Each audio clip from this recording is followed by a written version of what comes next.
Bonjour, vous avez tous entendu parler aux infos des économies à faire. Aujourd'hui, nous allons rencontrer Gilles Thomas dans sa mairie.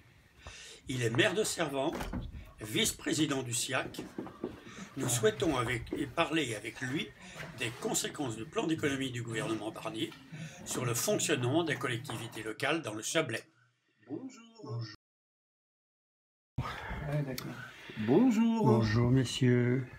Salut. On parle depuis quelques années de 40% de réduction des dotations de l'État aux communes. On a eu la transformation et la réduction de la taxe professionnelle. Et aujourd'hui, donc, il est question de supprimer la taxe de production payée par les entreprises. On a eu la suppression de la taxe d'habitation sur les résidences principales. Quel est l'impact exactement pour Servans et pour l'agglomération de Thonon? Alors déjà pour Servans, je vais rectifier un petit peu parce que on n'a pas une suppression de la taxe d'habitation. C'est une exonération, ça veut dire que c'est une compensation de l'État sur la taxe 2020 à l'euro près. Le problème pour nous, c'est qu'on sait qu'à chaque fois que l'État a mis en place ce genre de système, au bout d'un certain temps, il a commencé à diminuer le plafond sur lequel il s'était engagé. Et quelque part, on en perd les subsides. Ça, c'est le premier point. Le deuxième, c'est que la taxe d'habitation, ça nous était un levier propre pour lever le taux et l'impôt, et ça permettait quand même de choisir et de nous permettre à un moment donné de relancer une dynamique. Alors nous, dans la Haute-Savoie, on a quand même la chance d'avoir des bases dynamiques, donc ce qui nous permet d'avoir un produit fiscal qui avance un peu, mais il ne nous reste plus que la taxe foncière comme levier de levée de fonds. Et c'est pour ça que l'on voit encore en ce moment dans les articles de presse les communes qui ont augmenté fortement leur taxe foncière parce qu'il n'y a plus que ça comme levier de recettes à lever. Alors nous, pour Servans, on n'a pas touché à la taxe foncière l'année dernière. On l'a fait une fois dans le mandat, à mi-mandat, et on s'était engagé à ne pas le faire et à trouver d'autres solutions pour pouvoir avancer dans ce domaine. Baisse de recettes.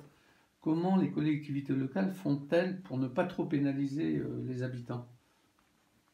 Bon, on fait des choix. C'est-à-dire que de toute façon, on vote un budget en équilibre. Donc, si nos recettes sont en baisse, notamment par rapport aux dotations, et bien forcément, on va réduire nos investissements. Nos fonctionnements, de toute façon, on essaye d'être les plus rigoureux possible pour dépenser l'euro le plus utile à la population. Mais on a des dépenses qui sont incompressibles et on joue sur nos investissements. Et c'est notre capacité d'autofinancement qui est perdante. Et aujourd'hui, une collectivité qui n'investit pas, c'est une collectivité qui va vieillir de toute façon, parce que ces infrastructures vont se délabrer et ça coûtera encore plus cher dans quelques années de pouvoir les renouveler et de réinvestir. Donc quelque part, quand on ne peut pas investir, ça nous bloque sur l'évolution. Et c'est sur les coûts d'investissement que nous jouons, parce que sur le fonctionnement, il est difficile de réduire les services qui aujourd'hui déjà sont difficiles à maintenir dans leur performance et leur qualité. Et puis l'autre levier, celui qu'on ne veut pas, c'est remettre la pression sur les ménages. Donc quand on ne veut pas élever la fiscalité, parce qu'on estime déjà assez forte, eh ben, il faut réduire les dépenses et aujourd'hui on en est contraint. Venons-en maintenant au projet de budget 2025 de l'État. Il est question d'une nouvelle baisse des dotations donc de 5 milliards d'euros envers les collectivités territoriales. Nous disposons de quelques chiffres pour le département, soit moins 29 millions d'euros, et dans le Chablais, moins 1,1 million d'euros pour la ville de Thonon. As-tu une connaissance plus précise de ces chiffres? Et si confirmé, comment expliquer que l'agglomération de Thonon ne soit pas concernée, ni celle d'Évian? Alors en détail, je ne connais pas vraiment précisément les critères qui ont déterminé l'État à choisir ces intercommunalités ou ces communes. J'ai cru entendre vendredi dernier au Congrès des maires que c'était lié au nombre d'habitants et à une certaine capacité financière de chacune des communes. Moi, je dirais que je suis les propos des différents maires qui se sont prononcés lors de cette assemblée générale parce que aujourd'hui c'est injuste de taper sur les collectivités territoriales. Nous votons des budgets en équilibre et on sait que dans la dette de l'État, l'ensemble des collectivités territoriales ne pèse que 8%.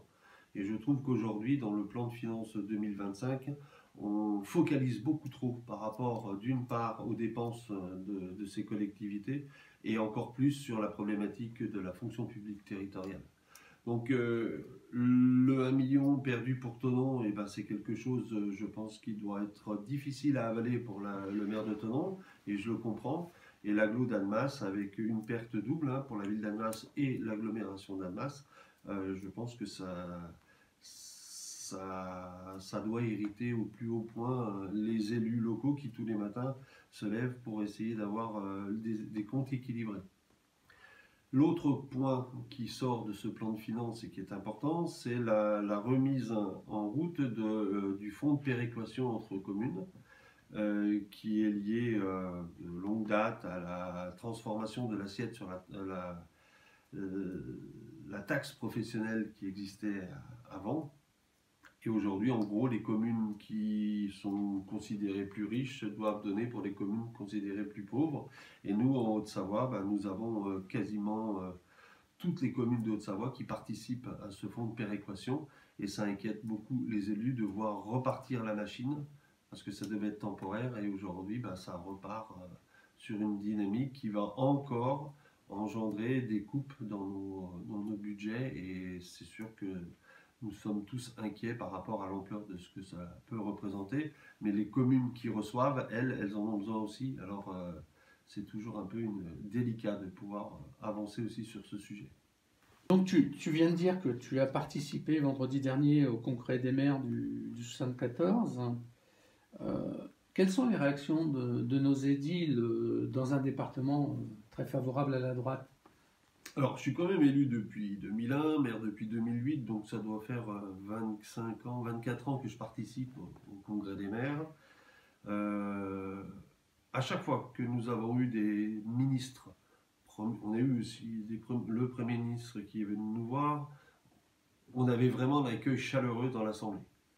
Là, je me suis dit, Antoine Armand, il est du coin, on va avoir les gens vont se lever, applaudissements, etc. Et en fait, non, ça a été assez froid, j'ai trouvé comme accueil. Une écoute attentive, mais perturbée en fait par toutes les problématiques du plan de finances qui venaient d'être divulguées. Et il y a eu un accueil, je dirais, chaleureux, mais sans plus.